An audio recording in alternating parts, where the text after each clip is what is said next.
Correction de la fiche 5 exercices, activités sur la proportionnalité.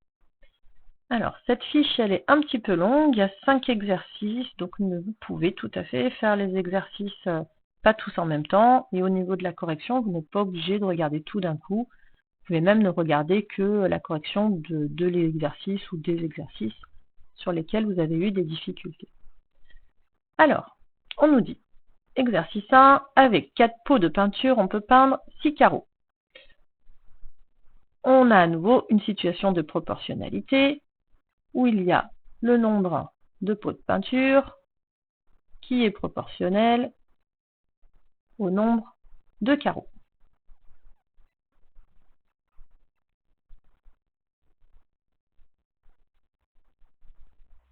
D'après l'énoncé, 4 pots permettent de peindre 6 carreaux.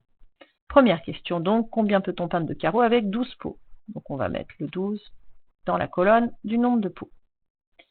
Et puis donc 12 c'est le triple de 4, donc on fait le triple de 6, ce qui nous donne 18 carreaux.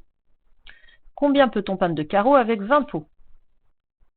20 cette fois c'est le quintuple de 4, on peut l'écrire, je ne vais peut-être pas tout écrire, mais ici on a dit x 3, et là on est en train de dire qu'on fait x 5. Donc on fait aussi le quintuple des 6 carreaux, ce qui fait 6 x 5, 30 carreaux.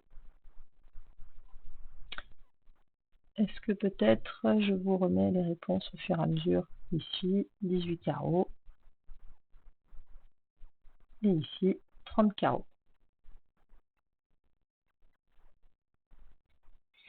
Combien faut-il de pots de peinture pour peindre 42 carreaux? Donc cette fois, c'est l'inverse.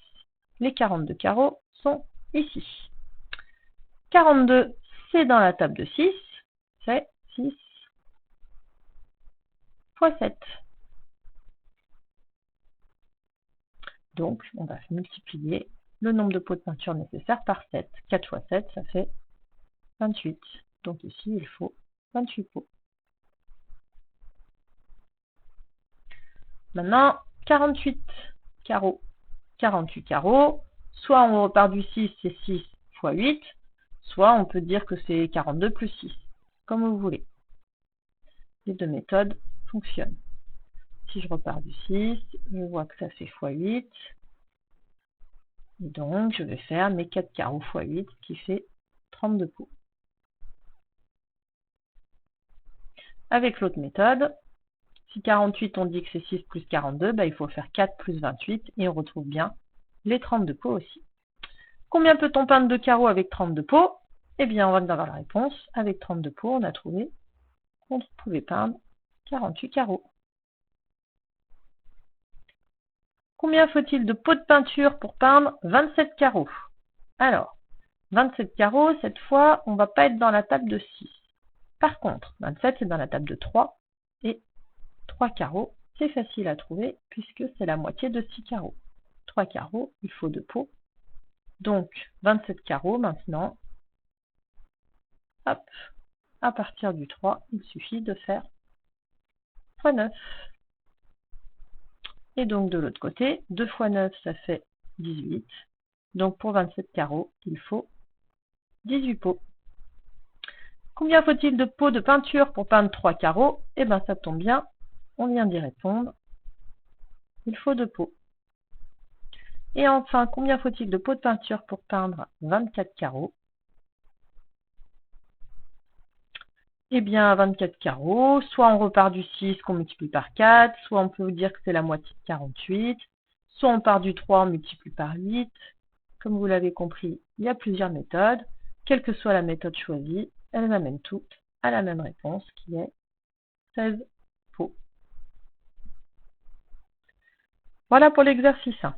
Je passe à l'exercice 2. On nous dit, il faut 5 kg de pommes pour fabriquer 3 litres de cidre. Donc cette fois, les deux grandeurs qui sont proportionnelles ici sont la masse de pommes, qui est donnée en kilogrammes, et le volume de cidre,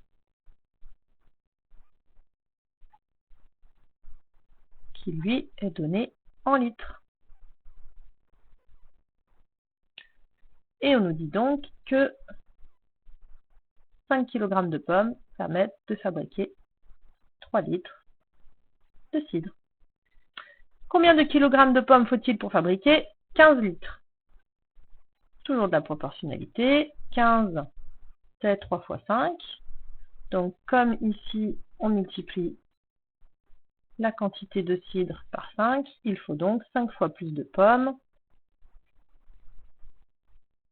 Il faut donc 25 kg de pommes. 5 fois 5, 25.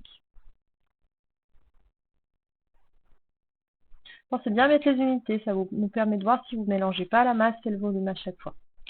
Combien obtient-on de litres de cidre avec 4 kg de pommes? Alors, 4 kg de pommes, là, les choses se compliquent un petit peu. Donc, ce que je vous propose de faire, c'est de faire un retour à l'unité. On va calculer le volume de cidre obtenu avec 1 kg de pommes. C'est-à-dire 5 fois moins que 5 kg de pommes. Donc, de l'autre côté, on va aussi diviser par 5. Et donc 3 c'est plus petit que 5, donc on va obtenir un nombre inférieur à 1. C'est pas grave, c'est pas un problème, ça existe tout à fait. Je vous rappelle que pour diviser par 5, on peut faire diviser par 10, puis fois 2. Donc 3 divisé par 10, ça fait 0,3, et 0,3 fois 2, 0,6. Et à partir de là, on va pouvoir sans difficulté aller calculer le volume de cidre avec 4 kg de pommes. Soit on repart de 1 kg, on multiplie par 4, et ici donc on multiplie par 4, 6 fois 4, 24, sans oublier la virgule. Soit on pouvait aussi repartir de 5 et soustraire 1, donc 3 moins 0,6, ça donne 2,4. Pour 6 kg de pommes, ici on a dit 2,4 litres. Pour 6 kg de pommes, soit on repart du 1 qu'on multiplie par 6, donc ici 6 fois 6, 36, et on met la virgule. Voilà. Soit on peut aussi faire 5 plus 1, donc 3 plus 0,6, ça fait bien 3,6. Ensuite, combien de kilogrammes de pommes faut-il pour fabriquer 12 litres de cidre? Donc le 12, il vient ici.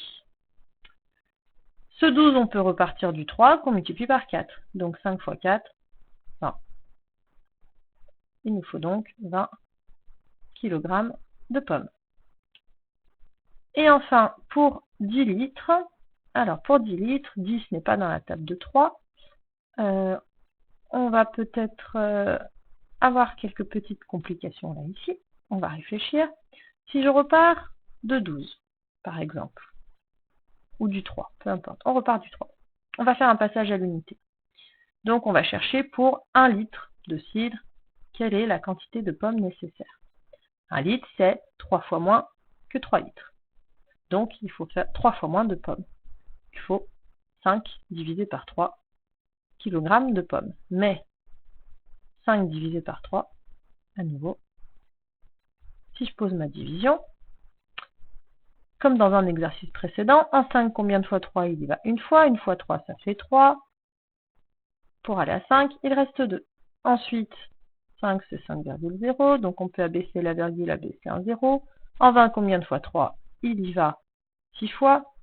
3 fois 6, 18. 20 moins 18, il reste 2. On peut encore abaisser un 0, et vous voyez bien ce qui se passe. En 20, combien de fois 3? Ben encore 6 fois. Elle est absolument affreuse cette division, excusez-moi, je vais la refaire un peu plus jolie. Hein, on avait dit donc 5 divisé par 3.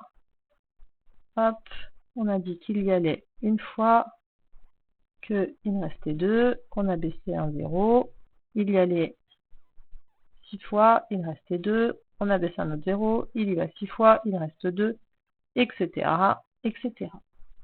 Donc ici, si on va avoir une valeur exacte, eh bien, au lieu de mettre, soit on met le résultat, 1,66, soit il faudrait mettre à ce moment-là une fraction. Et ça, on en reparlera plus tard dans un autre chapitre.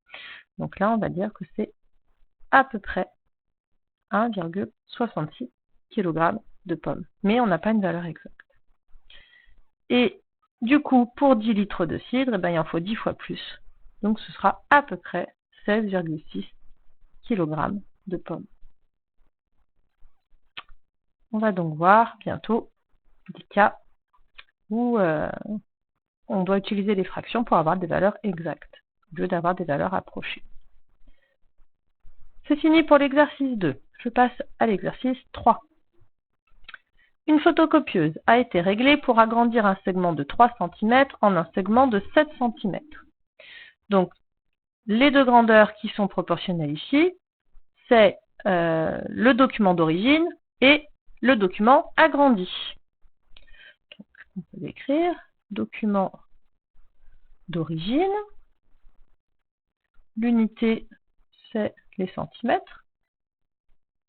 Et le document agrandi. L'unité, c'est aussi les centimètres. Donc le segment de départ, quand il mesure 3 cm, il est agrandi en un segment de 7 cm. On a un triangle ABC qui a pour côté AB 1,8 cm, BC 2,4 et CA 2,7 cm. On nous demande quelle sera la longueur du segment AB agrandi. Donc ça veut dire que le segment AB ici, c'est le segment d'origine, donc qui fait 1,8 cm. Alors, si on oublie la virgule, on voit que 18. 18, c'est 3 fois 6. S'il n'y avait pas cette question de virgule. Mais comme il y a une virgule, ce n'est pas fois 6, mais fois 0,6. Donc de l'autre côté, au niveau du calcul mental, ne vous embêtez pas avec la virgule. On a dit 3 fois 6, 18, donc 7 fois 6, ça fait 42. Et après, comme on a une virgule, ça veut dire qu'on redivise par 10. Donc je place ici ma virgule. Et donc on obtient un segment de 4,2 cm. Le segment BC, même chose. Au début, il fait 2,4 cm. Si on ne s'occupe pas de la virgule, on a 24, c'est donc 3 fois 8. Donc on fait 7 fois 8, 56. Et on divise par 10 avec la virgule. Et pour le segment CA, qui fait au début 2,7 cm, on voit 3 fois 9, 27. Donc 7 fois 9, 63. Et on divise par 10 avec la virgule.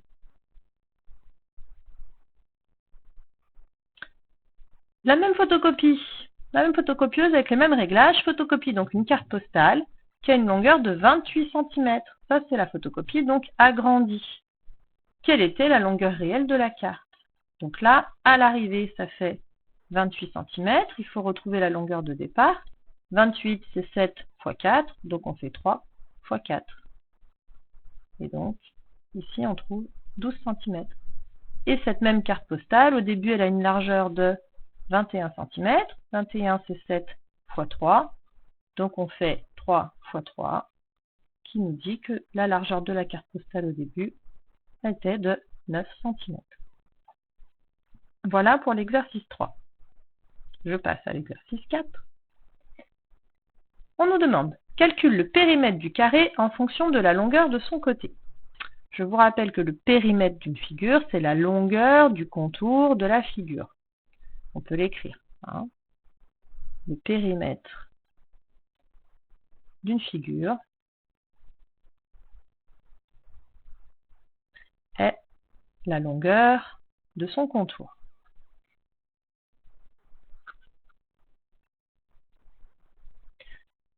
Dans le cas du carré, un carré, ça a 4 côtés de même longueur. Donc, pour un carré, il suffit de multiplier la longueur du côté par 4.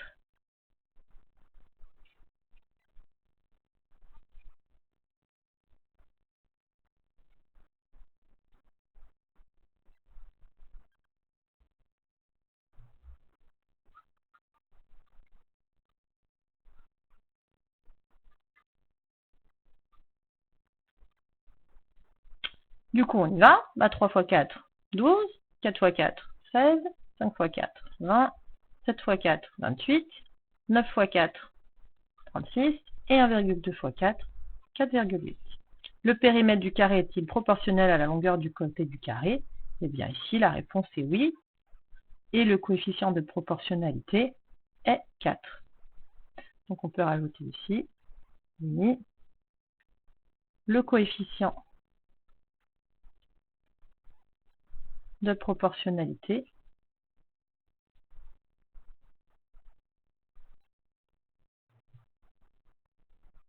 est 4. Voilà pour cet exercice 4. Je passe à l'exercice 5. Cette fois, on nous parle de l'aire du carré en fonction de la longueur de son côté. Et ça, normalement, vous l'avez vu à l'école primaire. Quand on calcule l'aire d'un carré, il faut faire la longueur du côté multipliée par la longueur du côté. Donc, quand le côté vaut 3 cm, il faut faire 3 fois 3, 9. Quand il vaut 4, 4 fois 4, 16. Pour 5, on fait 5 fois 5, 25. Pour 7, 7 fois 7, 49. Pour 9, 9 fois 9, 81. Et pour 1,2, eh bien, il faut faire 1,2 fois 1,2. Alors, 12 fois 12, ça fait 144. Et donc, 1,2 fois 1,2, ça fait 1,44. L'aire du carré est-elle proportionnelle à la longueur du côté du carré? Eh bien, par exemple, si on regarde de plus près cette colonne et cette colonne, on voit qu'on a triplé la longueur du côté du carré. Mais si ça avait triplé, ça aurait fait 9 fois 3, 27. Et là, on a 81. Donc, ça n'a pas triplé, ce qui veut dire qu'il n'y a pas de proportionnalité. Donc, on peut écrire en observant les deux colonnes entourées en rouge.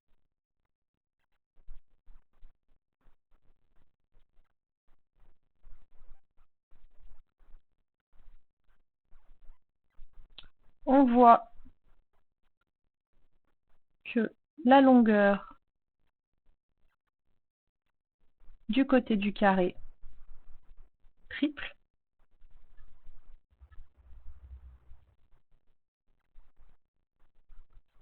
Mais ce n'est pas le cas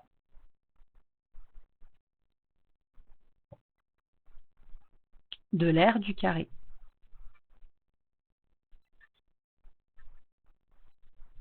Donc, il n'y a pas de proportionnalité entre ces deux grandeurs.